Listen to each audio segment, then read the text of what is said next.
Hey everyone, welcome back to the channel. Let's get real for a minute. Do you ever feel like societal expectations are pulling you in 100 different directions, especially when it comes to expressing your feelings? It's like you're supposed to be strong and silent, but also emotionally available and open. It can be exhausting, right?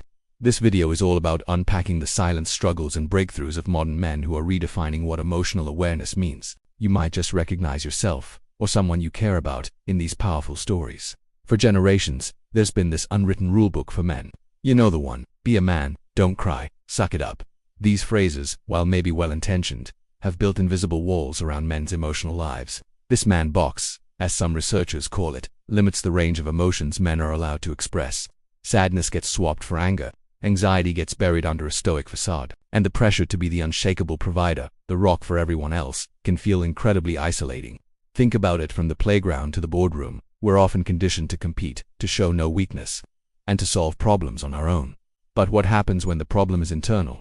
What happens when the weight is just too much to carry alone? The cost of this emotional stoicism is huge. It doesn't just affect our personal happiness, it strains our relationships with our partners, our children, and our friends. When we can't articulate what we're feeling, it creates distance. Misunderstandings become arguments, small cracks become huge divides.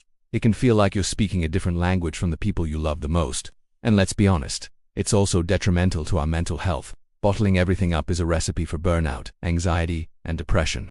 The statistics on men's mental health are a stark reminder that this silence can have devastating consequences. The expectation to be constantly resilient can make asking for help feel like a personal failure, when in reality, it's one of the strongest things a person can do. But here's the good news: the tide is turning. A new conversation is starting, and more men are challenging these outdated norms.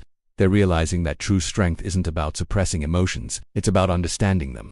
Emotional awareness is a skill, just like learning to play an instrument or fix an engine. It's about being able to identify what you're feeling, why you're feeling it, and how to express it in a healthy way. It's not about being overly emotional or dramatic. It's about being honest with yourself and others.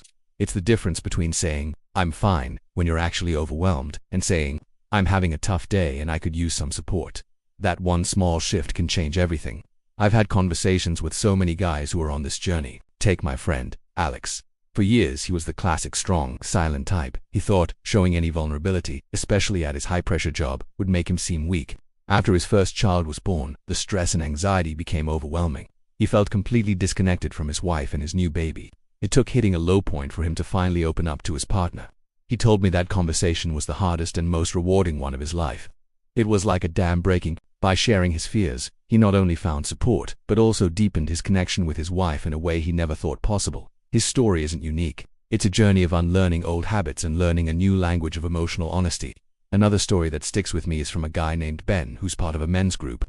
He described his entire life as performing a role: the successful professional, the dependable son, the fun friend. But underneath, he was grappling with a deep sense of loneliness. He joined the group on a whim, not expecting much, but he found a space where he could take off the mask. For the first time, he was surrounded by other men who were talking openly about their insecurities, their failures, and their fears. It was revolutionary. He learned that his struggles weren't a personal failing.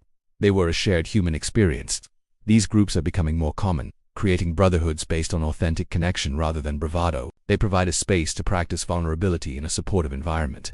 So, how do we start cultivating this emotional awareness in our own lives? It doesn't happen overnight. It starts with small, intentional steps. The first step is simple, but not easy: self-reflection. Just take a moment to check in with yourself. Instead of just pushing through a bad mood, pause and ask, what am I actually feeling right now? Is it frustration, disappointment, fear? Just naming the emotion without judgment is a huge first step. You can try journaling, even just a few sentences a day. Writing things down can help you untangle the mess of thoughts and feelings inside. It's like turning on a light in a dark room. Suddenly you can see what you're dealing with. The next step is to practice mindful communication. When you're talking with your partner, a friend, or a family member, try using I statements. Instead of saying, "You're making me angry," try, "I feel angry when this happens." It's a subtle change, but it's massive. It shifts the focus from blame to personal feeling. It opens the door for conversation instead of slamming it shut with an accusation. It invites empathy rather than defensiveness. And remember, listening is just as important as talking. Truly listening to someone, without planning your rebuttal, is a powerful way to build trust and show that you care. It shows that you value their emotional world as much as your own. And finally, let's talk about seeking support. There is absolutely no shame in talking to a therapist, a counselor, or joining a men's group. Think of it as hiring a coach for your mind. We get coaches for sports, for business, for fitness. Why not for our mental and emotional well-being? These professionals and groups provide tools, strategies, and a safe space to work through challenges. They can help you understand your patterns and develop healthier ways of coping. Redefining masculinity means embracing the idea that strength includes the courage to ask for help when you need it. It's about building a support system, a team that has your back not just when things are good, but when they're tough. This shift isn't just for men, it benefits everyone. When men are more emotionally aware, they become better partners, more engaged fathers, more loyal friends, and more empathetic leaders.